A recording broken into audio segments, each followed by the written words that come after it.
The Legend of Zelda is a gaming powerhouse by today's standards. It's one of Nintendo's main franchises, being one of the 4 series that gets a new game on every console they release, the other 3 being Mario, Kirby, and Pokemon. Every single title released has been met with absolute critical acclaim, as well as major positive reception from the general Zelda fanbase. With all this said, however, no series has been around as long as Zelda has without having its fair share of bumps. Though it seems like the general Zelda community isn't aware of today's topic, lost media enthusiasts like myself are very aware of a little expansion game to what most would consider the best Zelda game, Ocarina of Time. This expansion would be known as Ura Zelda, though today I'm not going to focus on what Ura was, but instead, what trouble arose from it.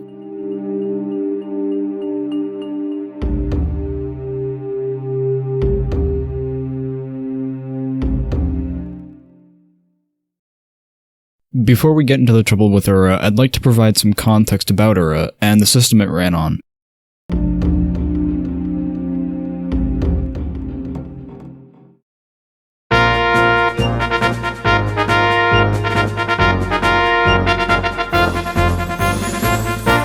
In 1996, the Nintendo 64 was to be released alongside an add-on called the 64 Disk Drive, or 64DD. In a 1997 Ask a Toy interview in the 64 Dream magazine, Shigeru Miyamoto claimed that almost every new project for the N64 is based on the 64 disk drive. Unfortunately, the 64 disk drive suffered from multiple delays in release until December of 1999, when it was released through the RANDNet starter kit via mail order, making it a Japan-exclusive console. The kit had the console expansion, as well as a year of internet service. The recipient would also get 6 games through the mail on a bi-monthly basis. Anticipating that the 64 disk drive would become a commercial failure, due to very few people buying the starter kit, limited amounts of the console were sold in stores along with a dial-up utility disc, as well as the 9 other games released for the console. The 64 disk drive would be discontinued in October of 2000 when there were roughly 15,000 subscribers to the RANDNet service. The online side of the console would be disbanded in early 2001. Due to the failure of the 64 disk drive and only 9 games officially released, the rest of the 60-plus estimated games planned for the console met one of 4 possible fates. They were either ported to another console, ported to a cartridge, postponed until later consoles, or cancelled in their entirety. One of the titles to utilize the 64 disk drive was The Legend of Zelda: Ocarina of Time, though it was ported to a standard N64 cart when the 64 disk drive was expected to be a commercial failure. Zelda was slated to have 3 releases on the N64, being Ocarina of Time, a game called Zelda Gaiden, and of course, Ura Zelda. As I've previously discussed, games planned for the 64 disk drive had to be reworked into other games. Zelda Gaiden was reworked to a standard cartridge and released as The Legend of Zelda: Majora's Mask, to commercial success and worldwide praise. While Ura has a little bit more of a convoluted story to it than Zelda Gaiden does.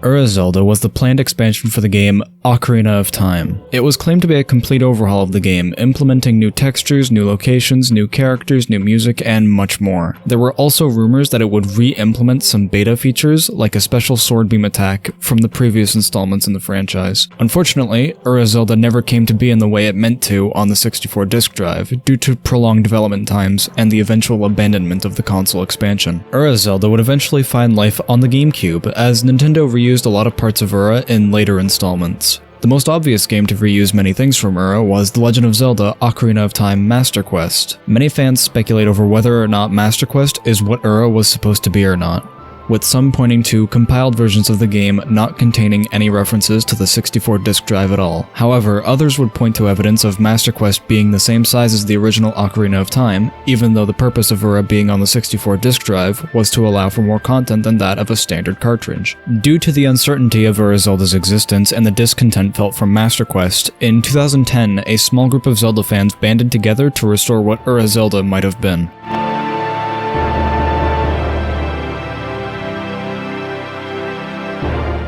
A group of Zelda fans, led by a user named Zeth N64, along with a variety of artists, musicians, and programmers, began working on what they called the Ura Zelda Restoration Project, or Project Ura. The project's purpose was aiming to recreate what was going to be Ura Zelda based on the scarce amount of information on the game. as well as taking influence from Ocarina of Time, Majora's Mask, and Zeth's own ideas. Utilizing the Ocarina of Time engine, the small team got to work soon after making a massive announcement post, as well as setting up a website to host all of their progress updates, trailers, and behind-the-scenes screenshots, as well as hosting the entire custom-made soundtrack for the game, which is the music being played in the background of this video.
The story of the game was planned to have been set during the events of Majora's Mask, since Hyrule was without their beloved Hero of Time due to him being in Termina. Another hero was chosen to rise and defeat the menace that was causing dismay in the land of Hyrule. This hero would be titled the Hero of Light, as a large theme of this game was light versus dark. During the course of development, many screenshots were uploaded to the Project Ura website, allowing the community to see progress being made. The only screenshots I've been able to uncover are of models, in-game character dialogue, a batch of textures, and screen caps of a new song called The Waltz of Darkness that the player would learn for their ocarina at some point in the game. The Ura team had accepted some community input to allow the community to help form the game into something that not only the team, but the wider Zelda audience would consider to be not only a good game experience, but a good Zelda experience. With Zeth leading the team and working as the lead environment artist, the game's development was making good progress. During 2011 and 2012, 2 trailers would be released to generally positive reception. The small community that began to form was cautiously optimistic. During August of 2012, a forum user named Spire had announced his joining of the Ura Zelda team as a concept artist, designing levels and characters. He would also elaborate on some information regarding the game, stating that Ura would be able to run on a standard N64 cartridge, as well as stating that Ura took place 2 years after the events of Ocarina of Time, and would split into a 4th branch of the Zelda timeline, as to not contradict or break official timeline canon. Between me and you, the Zelda timeline itself is rather convoluted and would set back the creation of this video a few more months if I were to include it here, so for brevity's sake, there's a link in the description for a comprehensive explanation of the Zelda timeline for your reading pleasure. Sometime during 2012, Zeth had claimed that Project Ura was 50% completed, and with that, it seemed like the Project Ura team was making incredible progress with no signs of stopping. –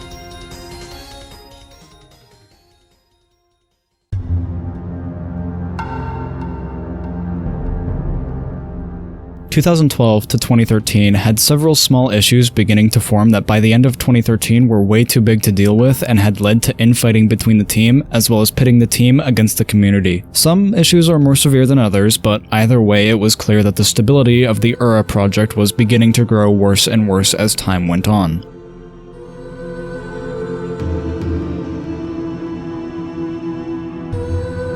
There was some minor controversy on the gaming collective network regarding musician Punk7890's contributions. Many followers and fans were split on liking and hating the songs Punk had made. The majority of the criticism being that Punk wasn't using the Ocarina of Time sound font, unlike the other musician, Nitro Flash. Zeth and Shadowfire would strongly defend Punk, while Spire would go against the team and side with people saying it didn't sound like Ocarina. Zeth allegedly took the criticisms personally, and he felt like the community was backlashing against his decision to bring Punk onto the project. Spire had proposed that Punk possibly restrict himself to the Ocarina sound font, but Punk allegedly declined in favor of making different music. Seeing that this was an Ocarina of Time fan game, the issue becomes rather obvious. After listening to some of the tracks myself, I don't see much of a difference outside of maybe Punk's music sounding a lot crisper, while Nitro Flash's work has a more compressed sound to it.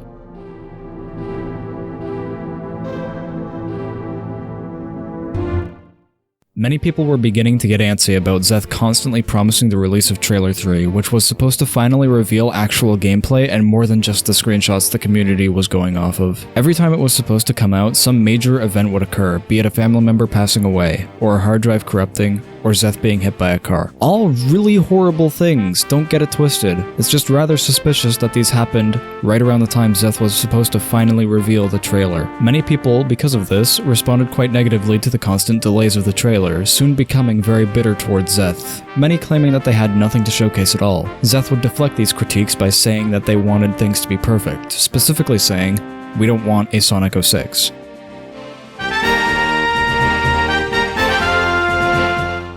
Spire had been in the epicenter of many of the events occurring around Project Ura. The issues were either started or continued because of him. I already mentioned the Spire vs. Punk, Zeth, and Shadowfire event, but Spire had been a part of many, many more.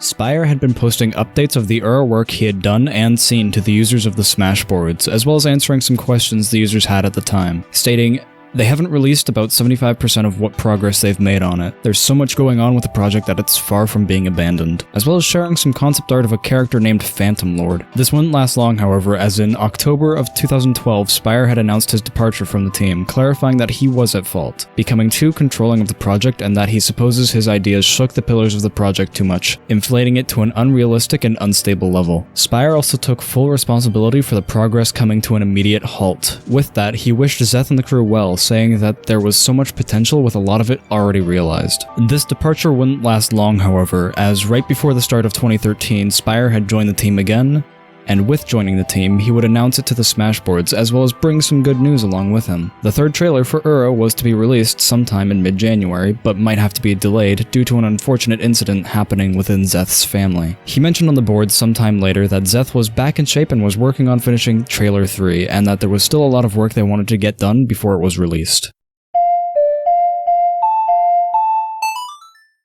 All was well and good until April 26th, 2013, when Spire announces on the Smashboards that he's quit the project for good. He then provides his experience with the Project Ura team and makes the boldest claim seen related to the game, that it didn't even exist. In the 6 months I was involved with the project, I saw no actual progress. I was told recently by some team members that my concept art, along with some new music and an incomplete texture replacement tool, were the only examples of work seen. Every time I would ask to see some progress, Zeth would say something along the lines of, "You'll see soon enough," or "Just wait for Trailer 3. I was on the team, and I had to wait for Trailer 3 to see progress of the game. Sound a little fishy?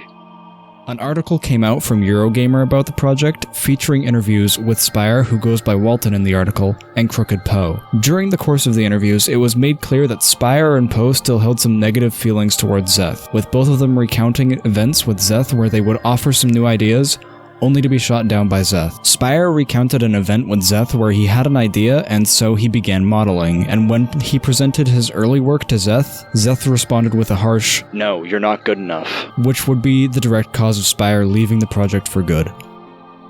Poe recounted becoming progressively more and more angry with Zeth's handling of the project, stating, "I got tired of Zeth. He would send over textures he wanted put into the game, and I would occasionally take creative liberties and suggest ideas I thought were cooler and more appealing, and he would just outright reject any change that I'd make.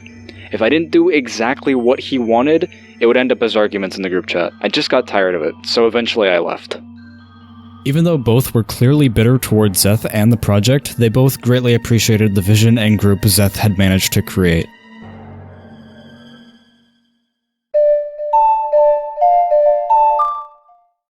Zeth had left a comment on the EuroGamer article, clarifying and apologizing to Poe and Spire about some of the claims that they had made. Zeth clarified that the switch to the Majora's Mask engine wasn't a solo, spur-of-the-moment choice. He discussed it with Ura's programmers for hours before confronting the rest of the team about it. The reason it had come up was because we were experiencing huge lag spikes and FPS drops when actors were loaded into the custom maps. After researching our options, Sakura and I had agreed that the Majora's Mask engine was the better choice. We brought it up to the group and it was something that was discussed, pros and cons weighed, and an eventual engine test was done that very night with me importing the project's castle town into Majora's Mask with actors spawned on the map. After the test, it was a group decision and the majority had agreed that the switch to the new engine was better. Zeth also refutes a claim made by Spire about Majora's Mask not being as well documented as Ocarina of Time was, saying that it's no harder to use the Majora engine than the Ocarina engine, it just requires a bit more knowledge about the language used. He would also clarify some of the alleged hostility from himself. In response to Spire's claim about Zeth shooting down his attempts to help, he says,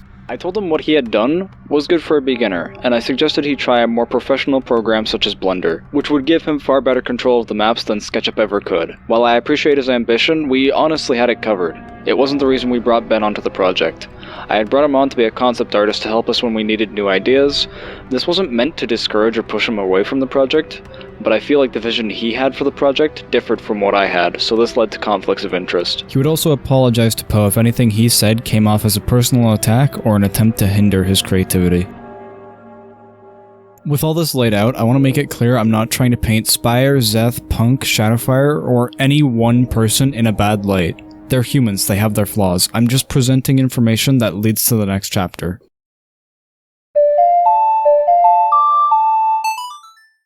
With the issues at hand relating to Project Ura, it would seem like Spire was the direct cause of the project's cancellation, as he was the most outspoken about his bitterness towards Zeth, and not many other team members talking about their time with the project. There didn't seem to be much issue with the development until Spire had joined the second time.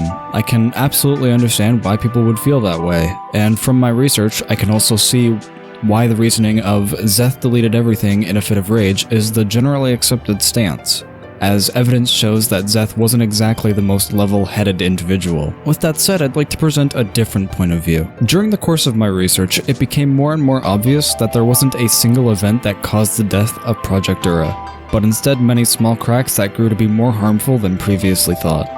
The first issue that I can see is that the project was overambitious. People were fine with the initial idea of changing the difficulty, redesigning some of the dungeons, as well as adding some new features to Ocarina of Time. But as the team continued adding a new story, new characters, and new overworld, it felt like they were biting off way more than they could chew, and it was clear that it wasn't going to go far in its current form. The second issue to come up was switching the engines. Due to switching the engines, a lot of stuff had to be reworked or scrapped entirely, causing a major setback in development, leading to a large decrease in motivation, morale, and energy, along with a small infighting between the team, causing even less work to be done. Development was clearly grinding to a halt. The third issue I can see is that the project was just really poorly managed. As previous chapters prove, Zeth wasn't exactly the best leader for this project. He had his flaws, notably being very controlling, as you need to be with projects like this. Many ex-members seem to think that Zeth was a bit too controlling for what they were doing though. Many people are still to this day confused as to why Project Ura was cancelled, but it seems to me that the reason why Project Ura was cancelled was due to the team being overwhelmed with something they clearly just couldn't handle, and they definitely paid the price for it. I managed to scout out an active account of Zeth to see if he wanted to do an interview for this video. He declined on the basis of, it brings up a lot of bad memories about not seeing the project's completion, and that he doesn't really care what people think. It's not worth the effort anyways. With this, please do not go out of your way to find anyone I mentioned in this video just to harass them about Project Ura, as the project's been long dead and I'm already pushing the boundary a bit just by making this video. Again, do not harass anyone mentioned in this video. I do not condone it under any circumstance. Unfortunately, it seems like Ura Zelda has some sort of development curse attached to it. If you want to get conspiratorial about it, you could claim there's the ghost of Iwata that haunts the idea of Ura Zelda, cursing anyone who dare try to make it to fall into a pit of development hell. But you know what? I'm perfectly content with Master Quest being the definitive Ura Zelda experience. And with that, the Ocarina of Time 3DS remaster of Master Quest would probably be better. It's kind of funny to me that a game with an official release and an official remaster is still considered lost media, though I guess people just really want the original game on the disc drive.